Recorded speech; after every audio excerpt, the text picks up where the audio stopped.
L'Allemagne, ils vont partir, ils vont quitter Ouais, l'Allemagne. ouais, ouais. Donc tout ça fait qu'on est dans un monde qui est en plein mouvement, et c'est pour ça qu'il faut garder son calme. Les Mmh. états-majors continuent de planifier, il faut garder une espèce de regard distancié. On n'est pas obligé de se mettre les deux mains dans le cambouis et de réagir au quart de tour. Raisonnons, réfléchissons. L'avantage de la Russie, c'est que c'est une puissance lente Mmh. qui réfléchit.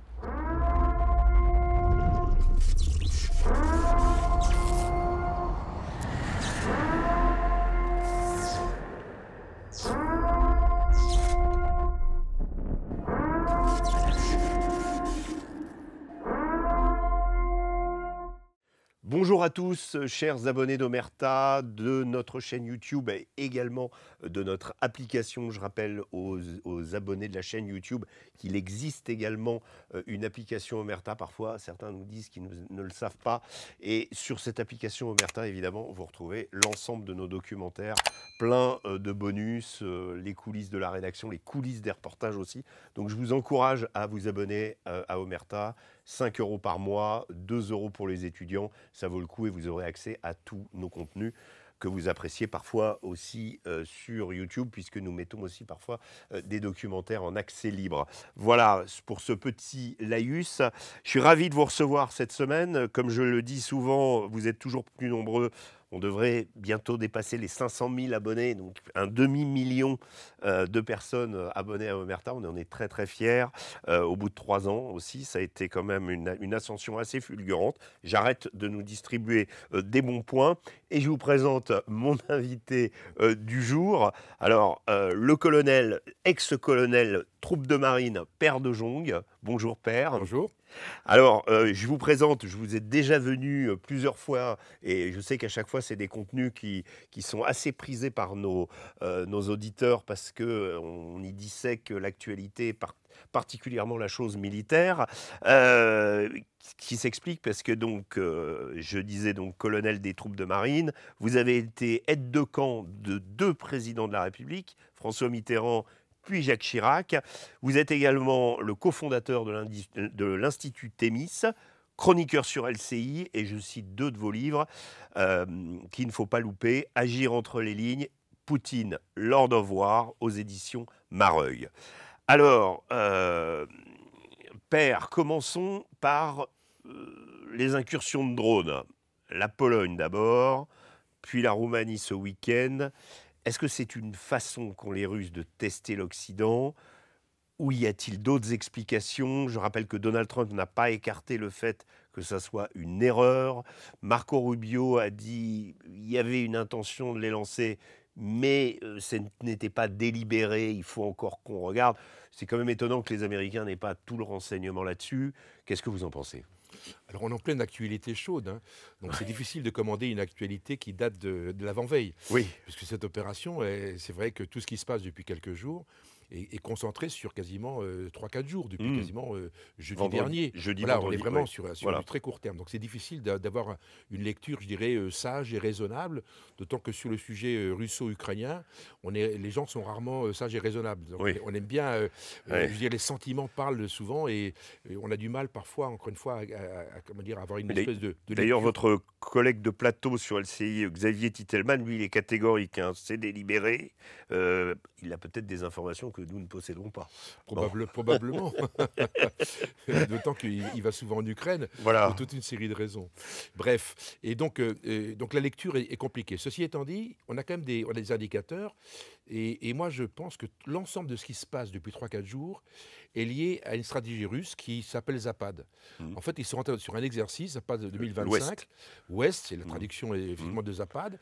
Et le dernier Zapad, paradoxalement, a eu lieu en 2022, quelques semaines avant comment dire, l'irruption des Oui, Russes c'est vrai. en Ukraine. Donc c'est vrai que Zapad 2025 est la grande manœuvre entre les Russes et les Biélorusses, parce que c'est sur les 2 pays, et c'est la grande manœuvre depuis 4 ans. Donc c'est vrai Mm. qu'aujourd'hui, on va voir ce qu'ils sont capables de faire. Et une manœuvre, c'est quoi? Un exercice, c'est quoi? Pour une armée, quelle qu'elle soit, et en plus en multilatéral avec des Biélorusses qui sont quand même pas russes, donc c'est Mm. d'autres mécaniques, c'est une autre armée, etc. L'objectif, c'est de valider des concepts, valider une doctrine, d'évaluer le matériel, et puis d'évaluer la chaîne de commandement. Mm. Donc c'est ça un exercice international, en tout cas du niveau de Zapad. Donc qu'est-ce qu'ils font? Ils sont en train de le faire. Donc qu'est-ce qu'on voit aujourd'hui? On assiste à une incursion de drones en carton, parce que honnêtement, Oui. des drones en carton, même s'ils avaient effectivement, les drones avaient des, comment dire, des cartes SIM Mmh. polonaises et, comment dire, Lituanienne. et des pays baltes, oui. Mmh. Et donc en fait, l'objectif étant évidemment que le drone franchisse le territoire Se connecte sur et le se réseau connecte. Ben oui, c'est comme ça que ça fonctionne. et poursuivre son plan de vol. C'est exactement ce que les Ukrainiens font avec les drones qu'ils envoient en Russie au passage. Mmh. Donc c'est une technique qui est parfaitement connue. Donc premier point. Le deuxième point, la Roumanie. On a un drone qui rentre du 10-20 km et puis qui repart. Donc on voit qu'il y a une espèce comment dire, quand on voit les trajectoires au passage, Oui. c'est assez intéressant, c'est qu'on voit qu'il y a une espèce d'exercice qui se met en place avec des maquettes de drones, parce qu'il n'y a rien dans ces drones. Il faut bien Pas de éventuellement charge. éventuellement des caméras, etc. Ouais. Donc qu'est-ce que font les Russes? Ils nous testent. Mmh. Premier point, ils testent quoi? Ils testent, leur capacité d'abord à pouvoir rentrer dans le dispositif, ce qu'ils ont fait, parce que les drones qui sont entrés en Pologne ont fait globalement se rentrer sur une distance de 300 km. Ouais. C'est pas rien. Mmh. On voit au passage qu'on a été plutôt pas très bon. Il y a eu comme il y a un moment donné relativement délicat, c'est le moins qu'on puisse dire. On verra encore une fois dans les semaines qui viennent le résultat, je dirais, opérationnel. Donc on assiste à cette espèce de moment extrêmement bizarre où en fait vous avez des drones russes, très concrètement russes, qui franchissent la frontière. On aurait pu éventuellement accuser les Ukrainiens de monter une opération de déstabilisation. C'était pas impensable non plus. Pour moi, ça faisait partie, c'est 30% de Des la scénarios. note, c'était possible. Ouais. Une opération de déstabilisation menée par les Ukrainiens et visant en fait à provoquer une espèce de réaction européenne, ce qui n'est pas impensable dans le schéma global, c'était pas impensable. Aujourd'hui, le fait que ce soit au moment de Zapad est quand même un moment très compliqué, très particulier, c'est que les Russes procèdent toujours dans cette mécanique-là, ils sont toujours dans un système dans lequel ils vont tester. Donc premier point, des drones qui se promènent sur la frontière, etc. Donc évaluation, pour très concrètement, test du dispositif européen et otanien et évaluation de nos capacités de riposte. Au passage, très compliqué, parce que quand vous tirez un missile de 1 ou 2 millions d'euros sur Oui, c'est ça le un problème. engin qui vaut rien, parce que du coup, c'est des maquettes en carton, Oui. là, on peut se poser la question. Donc, on voit qu'on a un dispositif d'alerte qui est performant, mais un dispositif de réaction qui est beaucoup trop puissant par rapport à la menace. Ça, c'est un sujet, on pourra en parler plus Mais tard. ça concerne tous les chasseurs au monde C'est partout actuellement. pareil. Partout Hein, pareil. on n'a pas l'arme contre les Non, drones. on ne l'avait pas. Même les systèmes de défense, les patriotes, etc., face à des drones qui arrivent en masse. meute, il n'y a pas de Aujourd'hui, il y a possibilité. les deux seuls pays, ou trois seuls pays qui ont une capacité anti-drone élaborée, c'est les Israéliens, les Ukrainiens et les Russes. C'est les trois seuls pays qui ont raisonné une logique, une doctrine au travers de l'usage des drones. L'ensemble de la planète, autrement, ne fait que rentrer que maintenant dans le dispositif. Et donc, si ça s'accélère, nous, on va continuer à griller des missiles Mika, non, par bien sûr que exemple, à 600 000 euros pour abattre des drones qui valent 20 fois moins cher. Depuis le début de la guerre en Ukraine, il y a une réflexion qui s'est engagée autant au sein des pays de l'OTAN qu'en France, une réflexion, je dirais, industrielle autour du développement d'un système. Le problème du drone, c'est quoi? Il faut le voir arriver, donc il faut un système de radar. En général, c'est fonctionnel. Les Français et les Européens ont vraiment tout ce qu'il faut pour ça. D'accord. On a tout le problème, c'est la réaction. Donc il faut un système qui soit...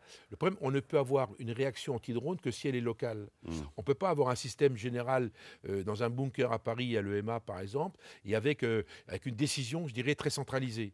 La décision ne peut être que décentralisée. Donc c'est très compliqué, parce que le modèle militaire, comme disait Lyoté, l'armée, plus que tout autre système, n'est qu'une pyramide de chefs. Donc le problème est le suivant, c'est que la lutte anti-drone ne peut être que délocalisée. Et à partir de là, et quand je dis délocalisée, c'est vraiment à un niveau qui est assez microscopique. Je dirais même pas au niveau d'une ville, au niveau d'un quartier. Donc on est vraiment... donc là, il faut qu'il y ait un système d'information qui arrive et que la décision de tir se prenne par les gens qui sont localement présents. Donc c'est vraiment une transfert au-delà de l'armement qu'il faut. Parce qu'il faut un armement qui corresponde à cette saturation. C'est capable de gérer... Donc vous avez votre système de détection de radar qui va gérer, je ne sais pas, 20, 30, 50 drones en même temps. Et vous avez un système d'ordre de tir qui échappe à l'homme. Donc c'est là, l'IA, évidemment, rentre directement dans la décision, bien évidemment. Et donc vous avez un système automatique qui fait que l'armement va tirer à courte portée sur les drones. Et vous allez arroser le système et vous allez en détruire 90%. Parce qu'il y a toujours 2% qui passent. Je vais me faire un peu l'avocat du diable.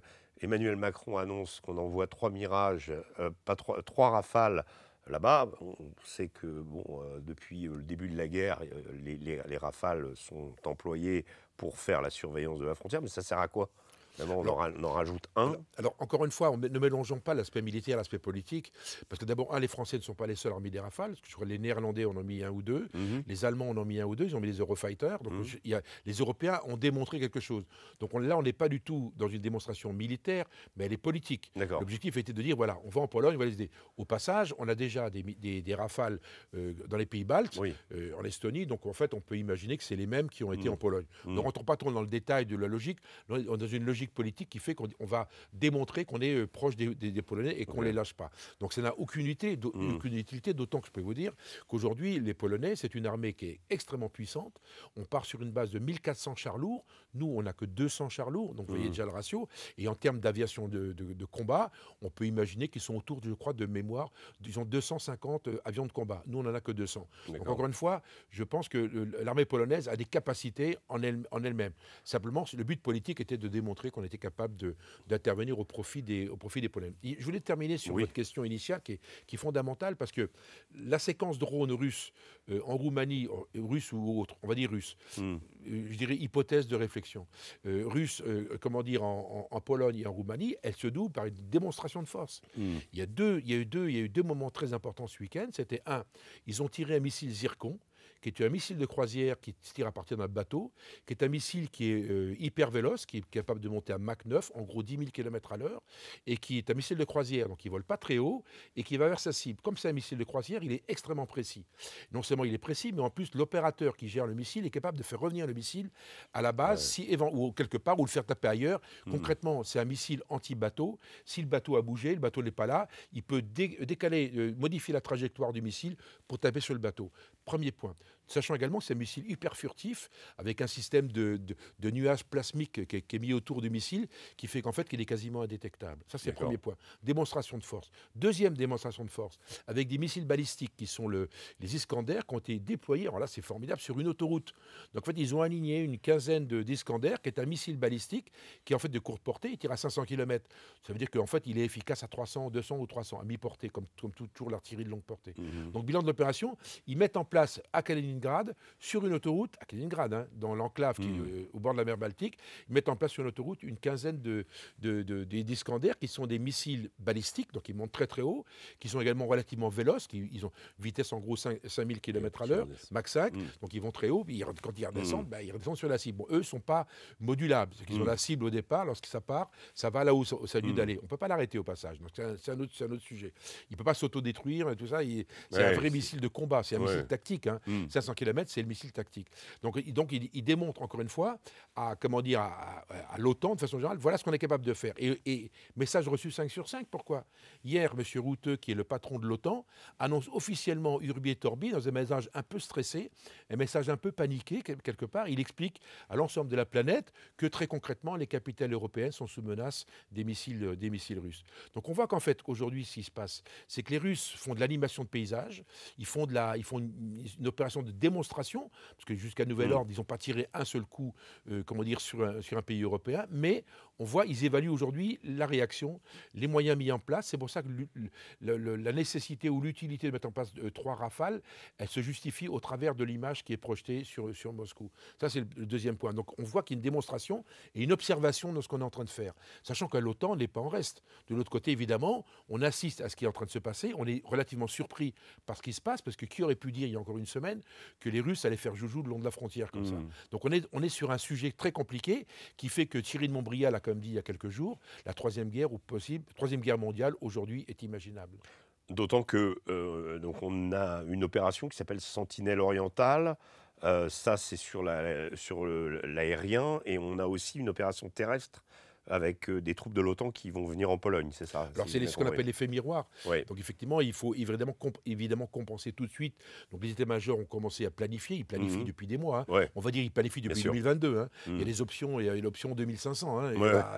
Tout est envisageable. Ouais. Et cette option, elle a été prise en compte ou pas. En tout cas, on réagit d'une certaine façon. On met en place un maximum d'avions, où là, très concrètement, les Européens sont comme très dominants. Rien que l'armée française, avec le Rafale, on a un avion qui est fabuleux. Donc très concrètement, concrètement, on a un avion qui est de très très haut niveau, ça c'est indéniablement meilleur que l'Eurofighter au passage, bon, je ferme la Ouais, parenthèse, puis qui va être remplacé par un le peu un F-35. Hein, couteau suisse qui peut faire tout. voilà, ah oui, c'est un Ouais. avion incroyable. Mm. Donc on a une armée de l'air. Donc les Européens font ce qu'ils savent faire le mieux. Ils mettent leur armée de l'air. C'est une armée de l'air qui a des bons avions, qui sait comment ça fonctionne et surtout qui a l'habitude de travailler en multinational. Ça, c'est Mm. fondamental. Mm. Parce que le problème de l'armée de terre qu'on peut avoir éventuellement, c'est que nous, on a moins l'habitude. Alors on sait bidouiller des trucs, les Takuba qu'on a fait au Mali, etc. Mais c'est extrêmement compliqué. Parce qu'au milieu de tout ça, qu'est-ce que l'OTAN est en train de faire? On met en place un dispositif qui est aérien terrestre. Le problème, c'est de tester la décision. Imaginez une seule seconde que vous avez un avion français qui est en l'air et d'un coup il voit un drone, alors on va supposer qu'il est armé, rentrer dans sur le territoire polonais. Même on le voit partir parce qu'on sait qu'il démarre. Hein, il survole l'Ukraine, on sait qu'il démarre. Qu'est-ce qu'on fait? On est les premiers à tirer. On commence à tirer de tous les côtés, etc. Bah. On l'a déjà fait. Donc le problème, c'est la décision.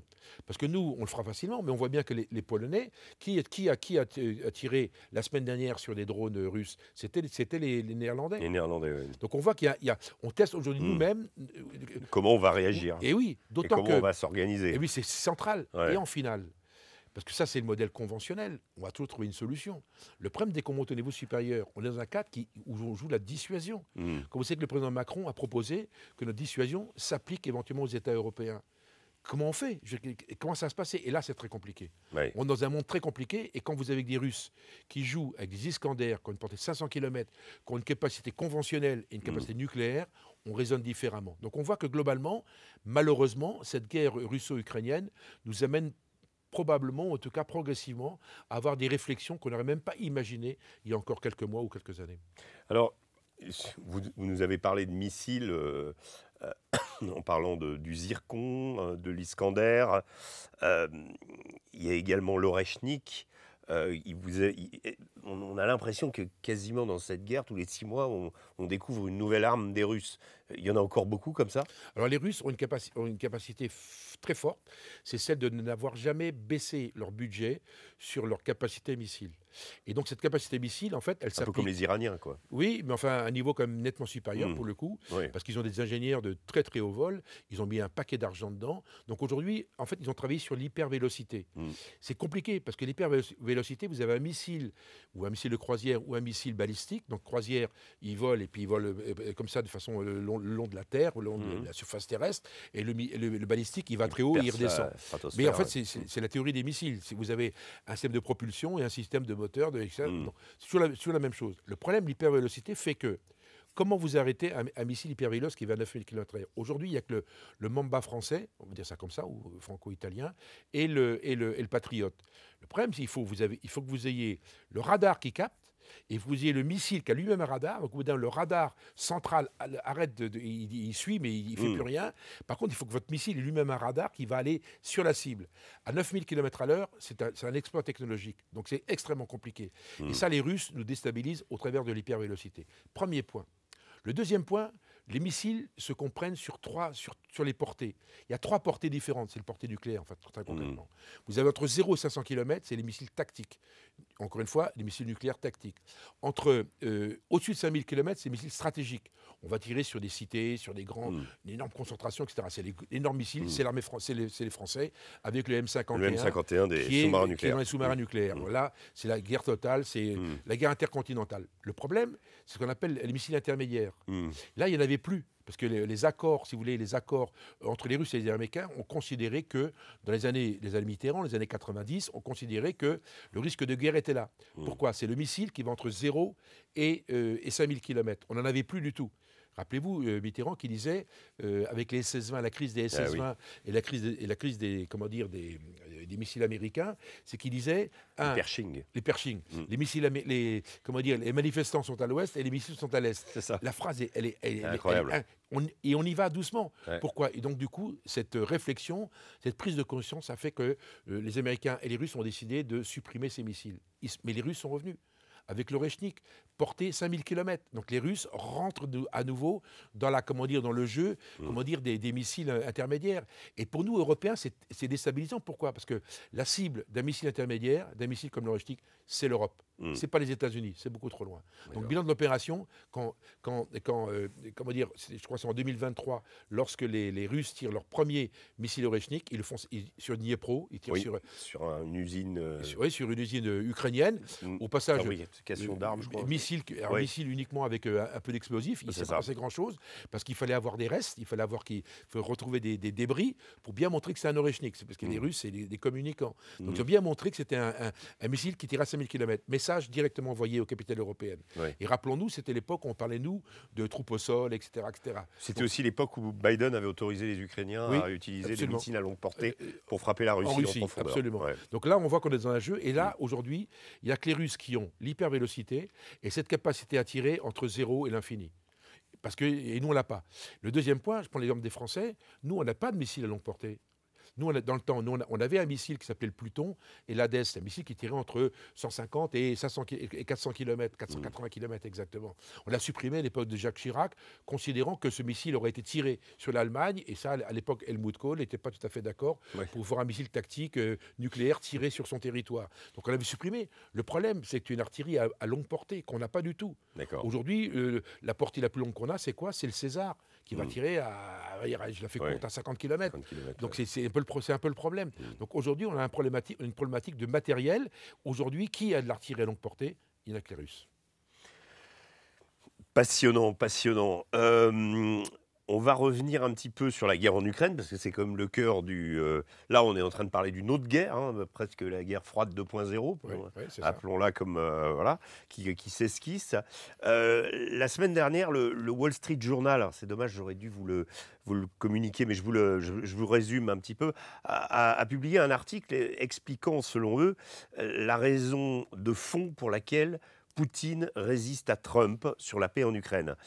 Le Wall Street Journal explique que le pari que fait Poutine, c'est que son économie, qui donne quelques signes de fatigue, en particulier cette année, tiendra plus longtemps que l'armée ukrainienne sur le front. Est-ce que vous partagez cette idée que Poutine, finalement, n'entrera pas en négociation tant qu'il ne sera pas... Parce que là, les voyants sont au vert, c'est-à-dire que l'Ukraine donne des signes de faiblesse, lui aussi, mais il est prêt à prendre ce risque. Je pense que c'est une partie de la réponse, probablement, qu'il joue une espèce de jeu un peu bizarre. C'est un joueur d'échecs. Il considère qu'il lui reste une dame à jouer. Et donc la dame, c'est quand même la pièce dominante. Donc il considère qu'il a une pièce dominante et qu'effectivement les Ukrainiens pourraient s'effondrer avant. À mon avis, c'est pas sûr. Parce que les Ukrainiens ont démontré depuis le début de la guerre qu'ils avaient une capacité à résister qui était quand même extrêmement forte. Et je pense que les Russes vont un peu vite. D'ailleurs, on le voit bien sur le terrain aujourd'hui. On voit qu'autant sur la partie, je dirais, bombardement à longue distance, qu'ils font sur les villes et sur les installations stratégiques ukrainiennes, ça, ils y vont plein pot. C'est 600 drones par nuit ou 600 drones par semaine. Donc on voit que c'est massif. Autant sur le terrain, c'est moins glorieux. Pour une raison très simple, c'est que les drones ont modifié les logiques terrestres. On n'est pas sur une grande escadronnade sur 100 km. On va conquérir un bout de terrain et les Ukrainiens font la même chose de l'autre côté. Ils vont reprendre tel village. Donc on est sur une espèce de guerre de charbonniers sur un front qui est assez dilué, qui est beaucoup moins linéaire qu'il ne l'était l'année dernière. On est sur un modèle avec des points forts, etc. Et aujourd'hui, le soldat ukrainien, des sacs à feu, ou le soldat russe prend un risque quand il sort de son trou pour aller chercher le courrier ou chercher du café. Donc c'est tout le problème, c'est que la guerre a changé. Et ça, ce genre de guerre est assez peu consommateur en hommes, par contre, et peut durer pendant des années, Ça, c'est le premier point. Donc, effectivement, Poutine a cette logique-là, probablement en partie. D'autant qu'il s'adosse aujourd'hui sur la Chine. On le sait depuis la réunion de l'OCS il y a une quinzaine de jours, où là, il a un allié qui est ami pour toujours. Alors, pour toujours, on va dire, à ce niveau-là, un certain temps. Et puis, il a l'approvisionneur de matériel bizarre, avec les Nord-Coréens, qui fournissent autant de missiles et surtout d'obus de 155 qu'il veut. Enfin, il faut et probablement des hommes à court et moyen terme. Donc, en fait, le cadre OCS et le cadre de la relation qu'il a mis en place avec la Chine, c'est ce que j'appelle la matrice numéro 1. La matrice numéro 1, c'est l'axe Pékin-Moscou qui est déterminant. Et autour de cet axe-là, c'est créé un monde euro-asiatique autour de l'OCS, l'Organisation de la coopération de Shanghai, créée en 2001, et qui est en fait un pacte de Varsovie bis, quand on lit les textes, dans lequel vous avez comme la Chine, vous avez quand même l'Inde. Alors l'Inde, c'est un cas particulier, mais aujourd'hui, il est crispé par rapport aux États-Unis. Il y a le Vietnam, il y a une quantité de pays. Donc en fait, vous avez un système aujourd'hui qui s'est greffé autour de ça. Sachant que cette deuxième matrice, elle est elle-même générée par une troisième matrice qui est le Sud global, dans lequel les pays du Sud considèrent que l'Occident, les 32 pays de l'OTAN, Israël, l'Australie, la Nouvelle-Zélande, la Corée du Sud et le Japon ne sont pas des mondes qui sont, respectables. Parce qu'aujourd'hui, on est considérés comme des dégénérés, Oui. compte tenu du fait qu'on essaie de, entre guillemets, les recoloniser. Donc c'est un vrai sujet. Donc la structuration, je dirais, mentale et politique, si vous voulez, des Russes, elle est fondée autour de ces trois matrices, c'est fondamental. Le deuxième point qui me paraît extrêmement difficile pour les Russes, c'est quoi? C'est que, est-ce qu'on peut imaginer que les Russes, aujourd'hui, ou que Poutine puisse dire à son armée, on arrête la guerre? Il faut décélérer quand vous avez de tels investissements, une telle organisation autour du conflit, autour de la guerre. C'est pour ça qu'aujourd'hui, les Russes sont dominants. C'est que l'effort du pays est à 100% sur la guerre. Alors, c'est pas 100%, on va dire à 50%, ce qui est énorme. Très concrètement, aujourd'hui, comment les Russes pourront décélérer? Comment débrancher la machine? Ce sera très compliqué. Quand vous savez qu'un soldat russe, quand il signe un contrat, on lui donne une prime, il est très très bien payé. C'est vrai. Quand il casse sa pipe, il est très bien payé. Et non seulement ça, mais ils ont mis en place des incentives. C'est quand un Russe tire un char ukrainien, il a une prime de $100. Quand il tire un hélicoptère, etc. etc. Donc, en fait, et donc le truc, c'est qu'en fait, vous avez un Les modèle. bataillons de volontaires sont encore mieux payés. Ce qui veut dire quoi? Ça veut dire que vous avez. On sait que l'armée russe, aujourd'hui, sur le front. 15-20%, je crois. Mais c'est colossal. Ouais. Et quand vous avez une armée qui fait 1 million, 1,5 million d'hommes, les mecs, vous croyez qu'ils vont revenir dans l'atelier à 300 euros? Oui. C'est compliqué. Oui. Et ça, Poutine a très bien compris. La stabilité sociale, je dirais, structurelle de la Russie, elle est liée à ce conflit maintenant. Et ça, pour avoir les solutions, comment dire, d'une rétraction, ou en tout cas trouver des modalités pour décélérer, ça vous prend des années. Et donc aujourd'hui, on n'est pas sur ce modèle-là. Donc aujourd'hui, même si Poutine le voulait, je pense qu'il ne pourrait pas arrêter ce conflit. Alors, pour revenir justement sur cette question de l'armée russe et de sa représentation, en fait, on sait que Poutine s'est basé beaucoup, comme pendant la Seconde Guerre mondiale, sur les ethnies de l'Est, qui sont surreprésentées par rapport aux populations dans la Fédération de Russie, on va dire, c'est un peu plus réparti dans la société. En revanche, en Ukraine, on a sursollicité les populations des campagnes, d'âge mur, d'âge moyen ou d'âge mûr, et on a préservé les villes et les jeunes. Il y a un chef de bataillon de drones ukrainiens qui disait on est très bon pour enlever le paysan de son tracteur, mais moins pour enlever l'avocat de son bureau. Voilà, pour résumer le truc. Et ça commence à peser sur la société ukrainienne. Le problème des Ukrainiens, c'est le volume. La population ukrainienne, c'est 45 millions d'habitants. Les Russes, 145 millions d'habitants. Oui. Alors, il y a des problèmes démographiques, tout ça. Oui, mais pas de problème. Oui. Rien, à l'instant T, le ratio est là. D'autant qu'aujourd'hui, évidemment, il y a un paquet d'Ukrainiens qui a été rapatrié, qui est parti en Europe, etc., etc. Donc, globalement, il reste combien? Je ne peux pas vous dire. Je dirais 35 millions, 40 millions. Le deuxième point, c'est que les Ukrainiens se sont auto-limités dans le recrutement des hommes, dans la conscription, puisque très concrètement, les soldats de moins de 25 ans ne sont pas appelés sous les drapeaux. Donc c'est un deuxième point. Donc ça concerne les étudiants, etc., etc., etc. Donc bilan de l'opération, aujourd'hui vous avez une population ukrainienne qui est au combat depuis longtemps et qui a eu des pertes. Moi je me retiens toujours le chiffre de Biden. Biden a dit en juin 2024, au moment de la commémoration du débarquement en Normandie, a dit très concrètement, les Ukrainiens et les Russes de chaque côté, en gros 500 000 morts et blessés de chaque côté. Ce qui est énorme. Et ça c'était il y a un peu plus d'un an, ce qui veut dire qu'aujourd'hui vous en rajoutez un certain nombre. Sachant que les chiffres sont complètement dissimulés et par les Ukrainiens et par les Russes. On n'a pas du tout d'évaluation. Et ceux qui vous donnent un chiffre, en général, se trompent, c'est de la com, c'est de la communication. Dans tous les cas, il y a beaucoup de pertes. Donc le problème, l'impact de ces pertes sur l'Ukraine est déterminant. En tout cas, affecte durablement l'Ukraine en tant que telle. Le deuxième point, c'est quoi? C'est que le problème, c'est qu'on a affaire avec un problème avec les vétérans. Le même problème qu'avec les Russes, mais là, ils sont en Russie.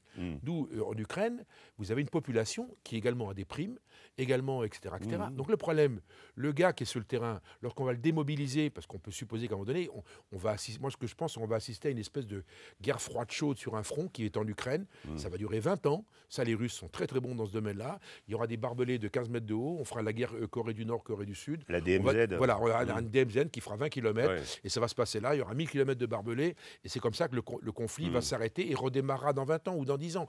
On va assister à une forme de cristallisation et de stabilisation de ce front. Le problème, c'est que les Ukrainiens vont démobiliser. Quand vous avez à peu près on ne sait pas très les chiffres, je dirais les 400 000 hommes sur le terrain ou 500 000 hommes sur le terrain. C'est à peu près ça le chiffre de l'armée ukrainienne. Le problème, les gars qui ont été au combat, qui sont restés, comme vous le dites, qui sont restés pendant 1 an et demi dans les tranchées, etc., avec les souffrances que ça implique. Le problème, ces gars-là, vous croyez qu'ils vont rentrer également dans leur atelier, etc. Donc il y a un vrai travail sur les vétérans à faire, un travail de reconversion. Sinon, ces gars-là, s'ils n'ont pas du boulot Bien sûr. à 1000 ou à 2000 euros, qu'est-ce qu'ils vont faire? Ils vont se répandre. Oui, Ils vont se répandre en Europe et en Afrique. oui. Vous allez avoir des milliers de mercenaires. Les En mecs, plus, il y a de la demande. c'est reparti. D'autant que le Vous front connaissez africain, bien, vous avez étudié les SMP. puis le front africain existe. De livre fait, aujourd'hui, remarquable sur- depuis 2018, les Russes sont implantés en Afrique. Ouais. Donc il y a une vraie stratégie de déstabilisation de la France, de l'Europe et de l'OTAN par le Sud, par la Méditerranée. On le sait. C'est la vieille doctrine de Brejnev des années 80. Donc le front africain existe et il va se développer. Évidemment, vous aurez tous ces vétérans qui vont arriver et de Russie et d'Ukraine. Ils feront la guerre ensemble au passage, hein, c'est pas le problème. Ils seront recrutés et payés grassement et ils feront la guerre ailleurs. Et au-delà du fait que malheureusement l'Europe va avoir le même problème après la guerre en ex-Yougoslavie, un problème d'armes.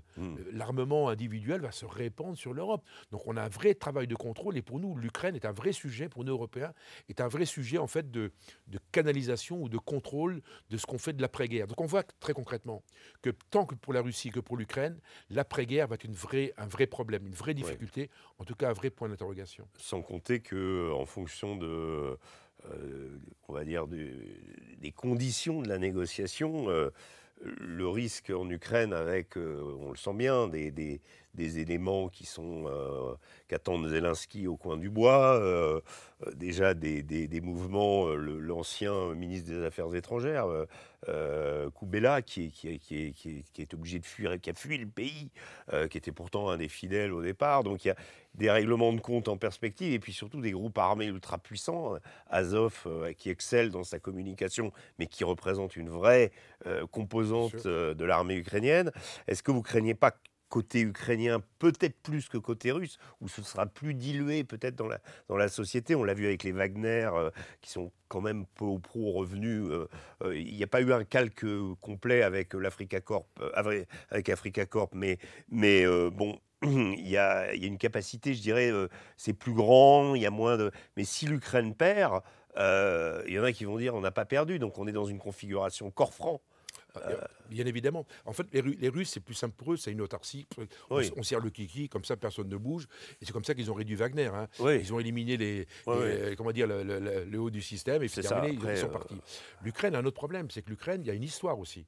Donc l'histoire avec les oligarques, donc des gens extrêmement riches, Bien qui sûr. se payent eux-mêmes leur propre SMP. Tout à Il fait. faut savoir que les entreprises se payent leur propre système de sécurité. Les Mais oiseaux de Maïdar, qui est la Exactement. principale unité de dronistes, Et puis, est financée par bien sûr. un oligarque. Bien évidemment, donc il y a de l'argent. Donc automatiquement, il y a des possibilités d'agir.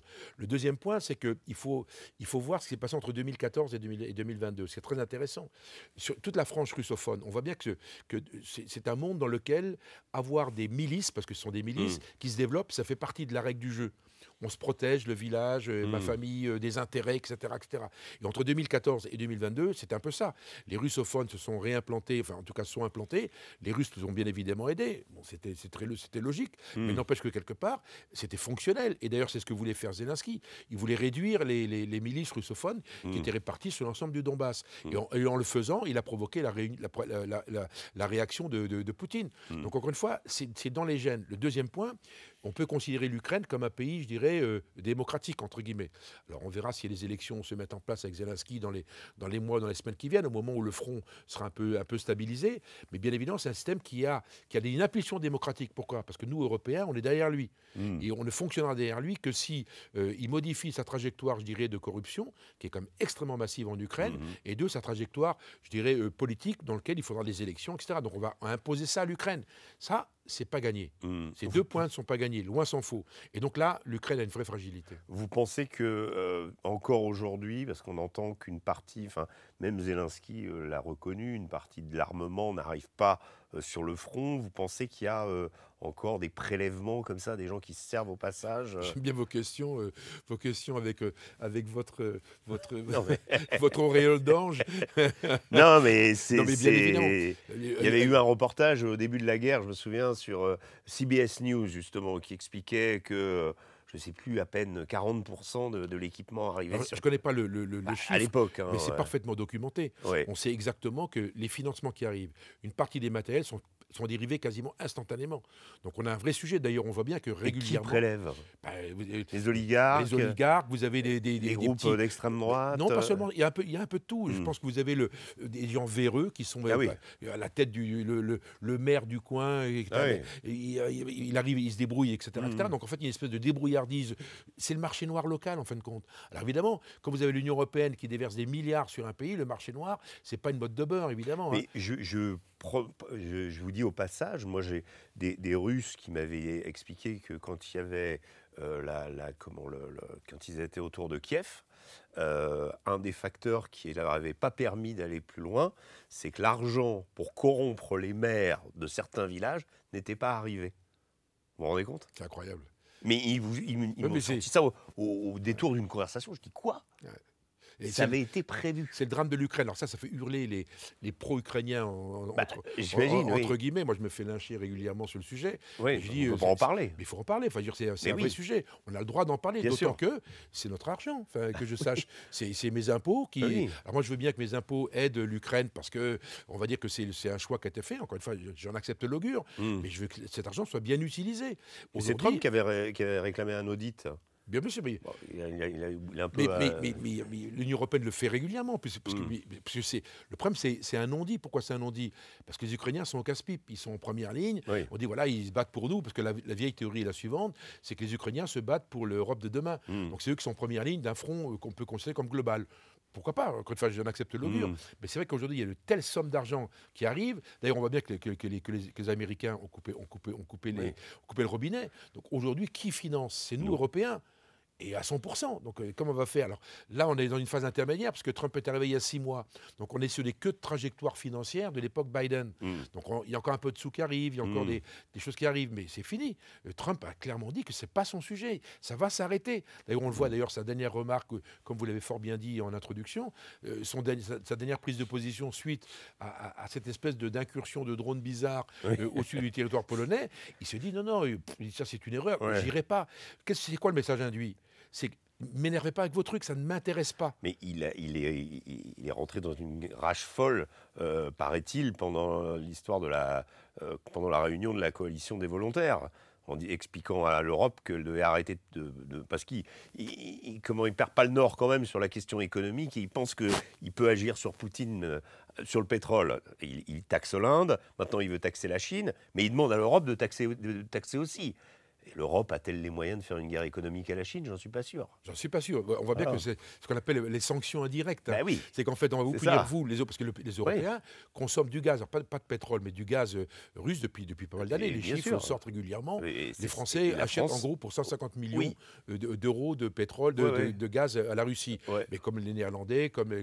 toute une série d'autres pays, bien évidemment, on a besoin de Mais la viscéral. Slovaquie et la Hongrie le font ouvertement. Ah bien eux, c'est clair, Ouais. les sommes sont beaucoup plus importantes. D'autant que le problème, c'est que l'hiver arrive et ça va devenir chaud. Vous ne pensez pas qu'on va couper le robinet du gaz Ah oui. russe avec l'arrivée de l'hiver? Alors on en reparlera au printemps, on a 6 mois devant nous pour y réfléchir. Mm. Et c'est un vrai sujet. Mm. Est-ce que le Français va accepter d'avoir plus de chauffage, de gaz, avec sa Mm. douche froide le matin au mois de décembre? Je ne suis pas sûr. Donc là, il y a un problème de stabilisation interne à l'Europe qui est relativement fort. Mais on Mais avait là où- fait mais- l'effort, Ouais. l'effort la première année, souvenez-vous.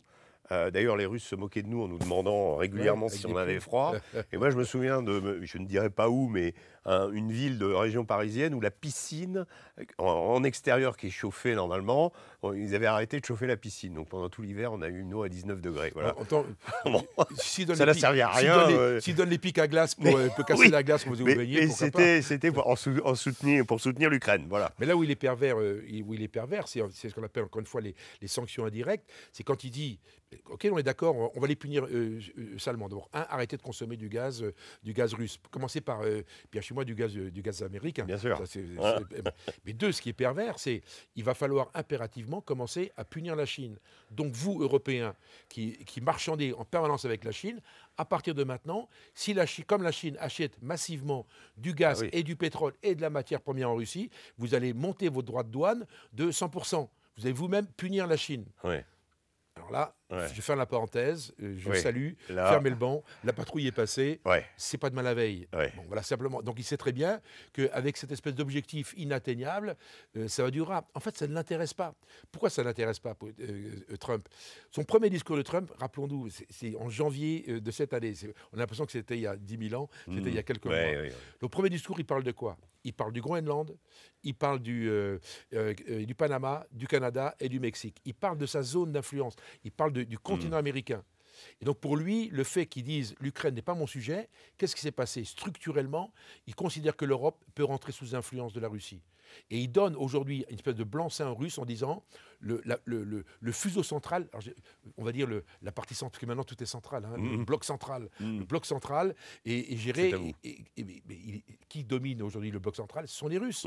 Parce qu'il y a 3 sous-continents qui sont extrêmement gênés par ça. Les Européens, les Africains et le Moyen-Orient. Mais n'empêche qu'ils sont aujourd'hui sous influence du monde russe. Pourquoi? Parce que Xi Jinping, de l'autre côté, lui, il ne parle que de mer de Chine et que de Taïwan. Il ne parle pas du reste du monde. Donc vous avez, le monde s'est divisé en trois fuseaux. Alors ça préexistait. Mais le fait que les Américains aient un énorme pied en Europe au travers de l'OTAN, de leurs intérêts et du discours officiel américain, il y avait une espèce de monde atlantique. Ça vient de disparaître. Trump a changé fondamentalement les rapports qui existaient entre ces 3 parties du monde. Alors, je mettrai quand même un bémol. Moi, j'ai fait un reportage au Congo là, cet été. Les Chinois, c'est 80% des minerais là-bas. Hein. Et donc, l'accord négocié par Trump entre le Rwanda et la RDC, c'est 40% pour les États-Unis. Donc, ça veut dire que cette masse de minerais qui est là-bas, pour le moment, l'instabilité profite à la Chine. La stabilité, entre guillemets, retrouvée si la guerre s'arrête, ça profitera aux États-Unis. Donc là, il y a aussi un positionnement qui est en train... C'est vrai, mais l'Afrique reste... Mais là, on est sur les minerais, on est sur les terres rares. L'Afrique reste malheureusement une terre d'influence pour tout le monde. Oui. Parce que le fait que les Français soient partis, qui était extrêmement stabilisant, le fait que les Français soient partis, très concrètement, c'est fini. On a une petite coopération qui reste résiduelle. Le fait qu'ils soient partis, ça, c'est open bar. Aujourd'hui, les SMP turques, sud-africaines, américaines, russes, anglaises se répandent sur l'Afrique. Donc l'Afrique est devenue un marché, et chinoise bien évidemment, le continent est devenu une espèce de marché dans lequel on prend justement des parts de marché dans le domaine, dans le domaine des matières premières. Donc ça, l'Afrique peut être considérée comme encore une fois, pour moi c'est une zone de confrontation qui va revenir. C'est comme l'époque des années 80, rappelons-nous, les Russes se battaient par Cuba interposé. Et puis, donc il y avait tout un monde bizarre, etc. On va vers ce monde bizarre. Et c'est pour ça que le départ des Français... L'Angola... Ah oui, bien oui. Puis les Sud-Africains étaient en Namibie, en Angola, etc. Donc il y avait une vraie stratégie, je dirais, anti-russe et les Russes anti-occidentales. Aujourd'hui, les Occidents, en tout cas les Français qui étaient un élément stabilisant, sont partis. Donc bilan, la nature a rendu vide. Qu'est-ce qui va se passer dans les années qui viennent? Je n'en sais rien, mais c'est vrai qu'il y a un vrai sujet. Maintenant, revenons sur le sujet initial. Le problème, qu'est-ce qu'on voit, c'est que vous avez ces 3 continents. Et puis dans ces 3 continents, vous avez 3 zones molles. Parce que le problème, moi je ne crois plus aux guerres dures, parce que l'Ukraine a démontré qu'avoir 1 million de morts et de blessés, c'était n'importe quoi pour un gain qui était relativement faible. Le problème, c'est les zones molles. Quand Trump il regarde une carte, il la regarde à partir de l'Arctique. Qu'est-ce qu'il voit? Il voit l'Alaska, il voit le Canada, il voit le Groenland. Il raisonne par rapport à ça, l'Arctique. Une zone molle, il n'y a personne. Deuxième zone molle, la mer Baltique. Et Poutine, quand il regarde une carte, il ne regarde pas l'Ukraine, il va regarder la mer Baltique. Et qu'est-ce qu'il voit? Kaliningrad au milieu. Et il sait que pour y aller, il ne peut pas y aller par Suvalki parce qu'on ne peut pas y aller. Donc il faut qu'il passe par Saint-Pétersbourg avec des bateaux, teuf. Il va descendre sur la mer Baltique pour rejoindre Kaliningrad. Il sait que la mer Baltique est une mer otanienne. Donc le moindre gars, ils connaissent l'âge du capitaine. Et si le marin fait pipi dans l'eau, on sait s'il a le demi ou pas. Ils ont quand même mis un peu de temps à trouver qui avait plastiqué Nord Stream. Hein. Oui, mais non. Mais moi, j'aurais jamais douté. Et le troisième point, c'est les Chinois. Quand ils regardent une carte, ils ne regardent pas un continent, ils regardent la mer de Chine. Donc on a un problème. Dans les trois zones qu'on vient d'évoquer, en fait, la préoccupation, elle ne se fait pas dans les zones dures, donc sur le sol, elle se fait dans les zones molles. Et ça, c'est la doctrine de Mao qui tient les mers, tient les terres. Donc on est sur un autre sujet et on a switché vers ce monde-là. On ne s'en est pas rendu compte. Et ça, c'est Trump qui l'a provoqué. fait que Trump se rétracte. On va avoir les annonces. Ils annoncent moins 10 000 hommes sur le territoire européen. Ouais. Je parle de l'OTAN. Il va vider l'Allemagne alors. Enfin, il va enlever les il bases. il en a 30 000 actuellement. Ouais. Donc moins 10 000, il en restera 20 000. Il en reste toujours 20 000. En Pologne principalement. Peut-être en Pologne en plus. Oui. D'abord, il a montré des signes qu'il pouvait en déployer plus en Pologne. Oui, je pense que la Pologne va être un peu. Voilà. L'Allemagne, ils vont partir, ils vont quitter Ouais. l'Allemagne. Ouais. Donc tout ça fait qu'on est dans un monde qui est en plein mouvement. Et c'est pour ça qu'il faut garder son calme. Les états-majors continuent de planifier. Il faut garder une espèce de regard distancié. On n'est pas obligé de se mettre les deux mains dans le cambouis et de réagir au quart de tour. Raisonnons, réfléchissons. L'avantage de la Russie, c'est que c'est une puissance lente qui réfléchit. C'est pas des énervés. Poutine, c'est clic, clic, clic, on entend la mécanique. Il travaille depuis 2000, ça fait comme 25 ans. Il est là où il devait être, en fait. C'est avec du KGB, c'est pas militaire. Il n'est pas sur un cheval, lui. Ah, sur le temps long aussi, c'est assez... Donc il faut rentrer sur ce modèle-là. C'est coutumier dans la zone. Exactement. Il faut ramollir le système, aussi bien politiquement que militaire. Quand je dis ramollir, le ralentir. Et donc il faut la ralentir et surtout avoir une perception juste de ce qui se passe. Et c'est très compliqué dès lors qu'on est sanguin et qu'en routeux annonce que les capitales européennes sont sous menace des missiles russes. C'est dingue de dire une chose pareille. Pourquoi il dit une chose pareille? Parce que si tu as de l'information, mon garçon, dis-le. Dis ce qui se passe. À ce moment-là, on va dans les abris, on va dans les métros. Si c'est routeux qui le dit, c'est pas Medvedev, quoi. Ah oui. Et puis routeux, c'est l'OTAN, c'est les Américains. Ce qui veut dire que tu as de l'information, tu nous la donnes. Mais il ne le dit pas, donc il y a une espèce de message en l'air, attention, on est en danger. Donc c'est compliqué, ce genre de message, et extrêmement perturbant, parce qu'on sait aujourd'hui qu'on n'est pas réellement prêt, puisque les drones arrivent à pénétrer 300 km à l'intérieur du territoire polonais.